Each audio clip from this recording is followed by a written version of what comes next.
Yes, of course I can. All right, sir. I would like to briefly introduce Professor David Wittenberg to all of you.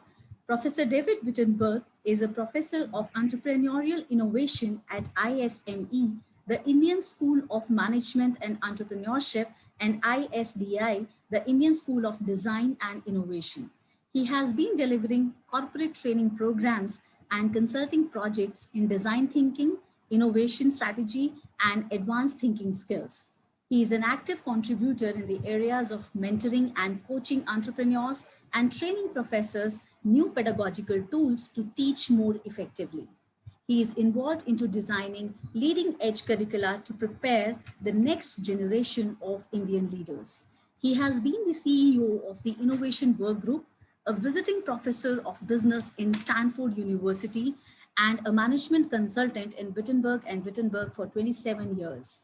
He is an MBA from Thunderbird School of Global Management.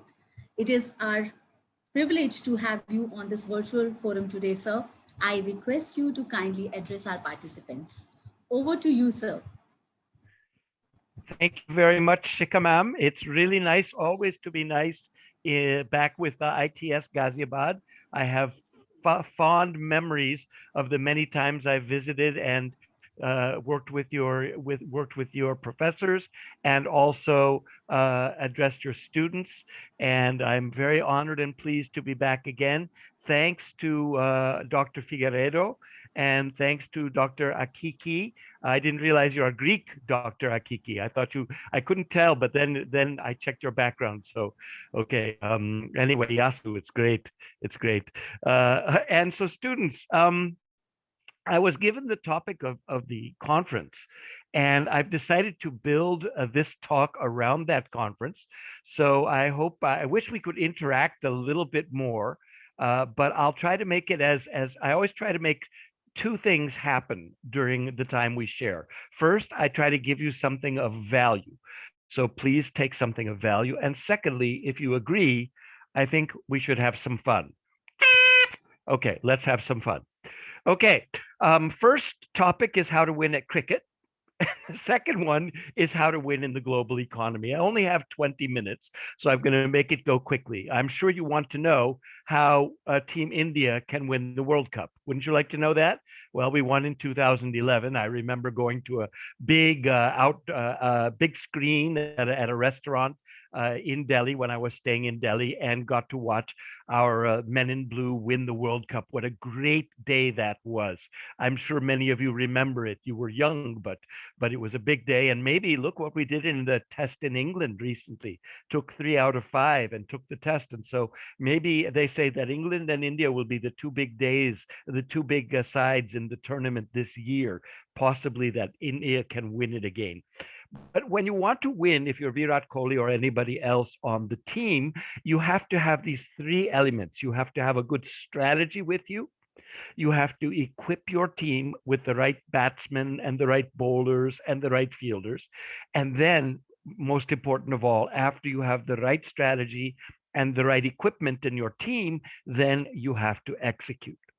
Now, see, now you know how India can win. All we need is a good strategy, the right team, and we need to execute. But what does that have to do with our topic today? Well, let me make the connection for you. We want to win. India wants to win in World Cup, but India also wants to win in the global economy. So how can we be a leader? I mean, the almost exactly the same as China, number of people. There's no reason in my mind why India should not be the number one economy. We should be, but we're not. So what is it going to take for us to get from our present position to that number one position in the world that we deserve? Well, it's the same three things. We have to have the right strategy, we have to have the right equipment, and we have to execute. But how does that relate to the topic of today's conference? Well, the strategy we need to have a strategy for reforming. Then we need to put in the transformation. We need to equip our economy reform it, transform it, and of course, we need to execute, we need to perform it. So I changed the order a little bit. I hope you won't be too upset with me. But students, I'm going to share with you today, and I hope you'll enjoy and I hope you'll remember how we can make India successful together. And just to personalize it for you, if you and I make India successful together, that means you will make yourself successful in your business, in your career, in your life. And that's my wish for you. I want each and every one of you to be successful. So, reform, transform, perform. Does it make any sense for India to reform? I say that it does. And I'm not the only one who says that. The prime minister himself, the government are all saying we should transform. And I give great credit to Prime Minister Modi and the government for trying to push India toward reform. You look at our competitiveness, okay? We are out of 140 economies, we were ranking number 58 back in 2018. And I don't think we're much more competitive today, but we're moving in the right direction. This is not to say anything bad about India. I love India. India is where I have chosen to live. And although I'm speaking to you from US today, it's only because I'm here renewing my visa. I'll be back at home in Mumbai soon. So we have a ways to go to get up to being as competitive as we can so we can be one of the top sides, just the way we are in World Cup cricket. But where is it that we need to reform if we want to win in the global economy? Well, one obvious thing is we can do away with some of the red tape. You know, businesses have a choice where they're going to locate. Right now, you see businesses trying to move out of China because the Chinese government is doing some unfavorable things. This is bound to happen from time to time. Well, we have some things in India that tend to keep companies from locating here. And one of them is that it's hard to deal with the government bureaucracy. I just ran into that today. I was getting ready to send in my visa application, and I realized that although the government has tried to make it convenient for me as a visa applicant to take my employment visa to return to my job in India, the website really isn't up to the mark. It really isn't up to the mark. And I got everything ready, and then I realized they didn't provide me with some very important information. So that's just a tiny example. But we talk about the number of permits we need to start and launch an innovative business. It's too many. We talk about the different government regimes and agencies you have to deal with. It's too many.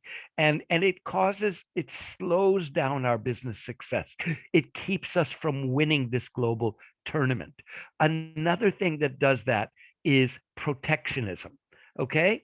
The companies in India love to have protection. And I support the prime minister in the Atmanirbhar program that we should be able to do things ourselves. But if we protect our local businesses from competition, it helps us in the short term. I understand that. Singapore built a great economy with protectionism. Japan has used it. South Korea has used it. I get it.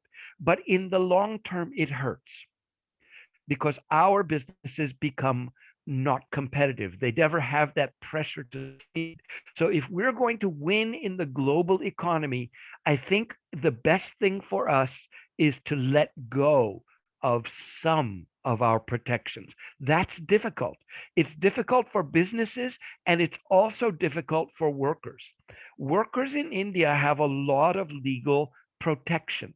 It's very hard to fire a worker. And we like that. We like our job security.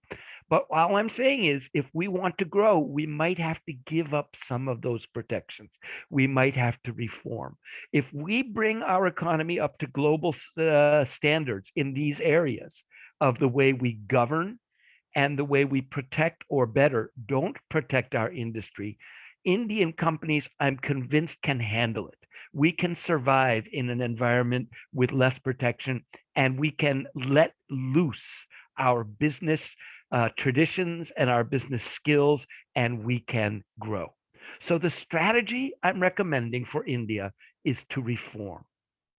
What about the transformation? Do you think we in India can transform? I taught a group in Andhra Pradesh online the other day about culture. And India, we have a lot of love and respect for our traditions, which is good. At the same time, it makes it a little bit difficult to transform. So I'm suggesting that we will win in the global economy if we can make some transformations in our political culture. Okay, we have an interesting history. We've been through some changes in our politics, and I think we're moving in the right direction. I'm actually pleased with the developments I see in the Indian political culture. But I was speaking to a group one evening in connection with my work with the Indian Council on Competitiveness. And I said, sometimes it seems like the people who are in government, whether it's our members of parliament in the Lok Sabha or our MLAs or even the IAS, even the Babus, I mean, especially the Babus, especially the Babus.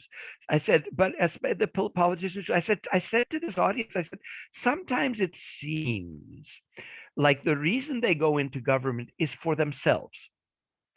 And people came up to me and afterwards said, yeah, you said that so clearly because we're so polite in India, which is another good thing. We don't say anything that might hurt someone's feelings. So I tried to say it as gently and matter of factly as I could. I didn't throw any shade on anyone. I didn't insult. I said, it just sometimes seems to me that the people in government are there mostly for themselves.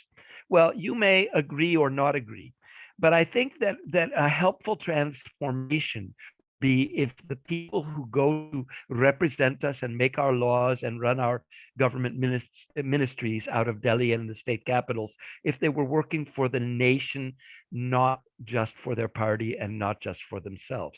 Now, can we transform our business culture? Okay, we have a large economy. The government has set the target of 5 trillion. I hope we make it. We still lag behind China. Same number of people, but they have a bigger economy. This is the game. This is the competition that we're working for. Can we grow our economy? Well, you know what transformation I would like to see? And this affects you, I.T.S. students, because you are learning business. And this is what Professor Figueredo talked about, is that do you have an entrepreneurial mindset? Okay. What is it? Or do your family say, don't try to be an entrepreneur? Does your family tell you, better child, just get a good job in a good company, just join a brand? Okay, go to work for the Tatas, go to work for Reliance, go to work for Aditya Birla. Just be in a secure position, just get a secure, safe job, but don't go out and be an entrepreneur. Okay, this exists in a lot of Indian families, and I'm not criticizing it. I understand it. India had many, many sufferings, many, many shortages. And one of the great achievements of our government is after we became independent of the British Raj, we ended famines. We think of the horrible famine in Bengal in 1942 under Churchill, where he took the rice and gave it to his soldiers and let the people of India starve. That was horrible. Well, we eliminated that. We've done a lot of great things by building our security. But because we focused more on security and less on growth, countries like South Korea, which had the same domestic product per person of any of India in 1947, now theirs is like 8 times ours or 10 times ours. An average Korean produces 10 times as much product, economic product in one year as an Indian. I don't like that. I think we should be number one. But if we need to do that, we need to stop thinking quite so much about the security, and we need to think much more about growth, because that's how we're going to get there. I've been teaching innovation to some students, and I gave them a saying. I say, bad ideas are the danger is not bad ideas. The danger, listen to this, the danger is not bad ideas in innovation. The danger is safe ideas. That's the opposite of what most parents tell us. They say, be safe. Well, please, we want you to be safe. Don't take unnecessary risks. Don't cause harm. But in business, we need to think of growth more than the security. And then, as Dr. Akiki was telling us, thank you so much for that. Task-based learning, project-based learning, no boring lectures. Please, if you know me, one of the word I want to get rid of is lectures. Okay, lecturing. Nobody should do what I'm doing and just giving you a talk, because when people lecture to me, it puts me to sleep. I never want to do that to you. I wish we could have a dialogue, just like Dr. Akiki was saying. Education, nobody learns anything by listening to a lecture. Come on. We don't learn that way. We learn by doing. So can we change our education culture, but not just the way we educate, as Dr. Akiki was saying, or as I also advocate, but there's another issue. What is the goal of an education in India? Well, I think the goal for most of you is that fantastic PGDM or MBA, or those, what I call having letters after your name, or that BCom, or whatever you're getting. The big thing is just get marks and get the degree. Well, all right. Clear the exam, get the marks, get the degree, and then you can get a job. But the problem is, too many of our Indian students come out of their university or even their postgrad, and the rest of the world says, we can't use you. You're not ready to work, because all they've been taught to do is write exams. I make a joke. Which animal do we make in Indian universities? We make parrots. We turn students into parrots. I remember everything the teacher said. I can write it word for word on the exam paper. I'm a topper. All right, well, enough of the silliness. If we're not making parrots, we're making monkeys. Monkey see, monkey do. Show me how to do it, and I'll do it. Okay. So we're just in school, many of us, unfortunately, just to get those letters, not to actually learn to do anything productive. I would like to see us change that. And I think we can. We're doing it where I teach in Mumbai at ISME. We're doing it at other universities, and the government has put in a new education policy where it's not all going to be just about clearing exams. You students, my advice for you is, don't think about your grades. Think about what can you contribute? What value can you create? I hope at I.T.S, the teachers I've worked with in the past are still there, and they're teaching you to do things that create value. So if we reform our politics and our business, if we transform our government, our business, and our education, then we will be in a position to perform. Okay? And I've got 3 words. And I'm so glad that we have Dr. Figueiredo, an innovation expert. That is also my field. My book from 2008 is The Executive's Guide to Innovation. And so what that does is, innovation is what's going to impel or push us into growth. Too much of what we do in India is copying.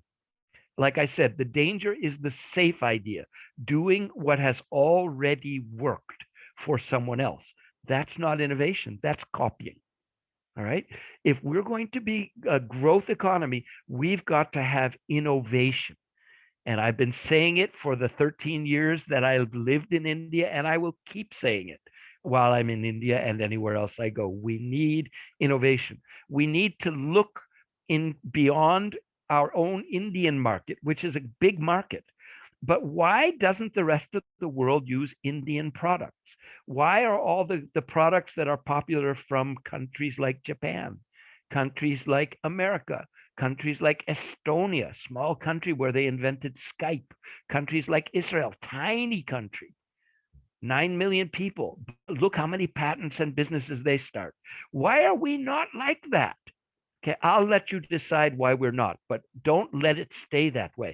When we transform our culture and we educate our students to be value creators and we change our government policies to encourage startup formation, because the prime minister has done Make in India and Stand Up in India and Startup, then we will impel better, we will push better performance. After we impel, we need to excel. How many of you have heard the expression, this is a joke, chalta hai? You say it every day. Ah, chalta hai. It goes. Uh, ça va in French. In Portuguese, how would we say it? Acho que tudo va, tudo va. And in Spanish, what would we say? Say, estamos andiamos, let's go. You know, it's I don't know what you say in Spanish. It goes, va bien, va bien.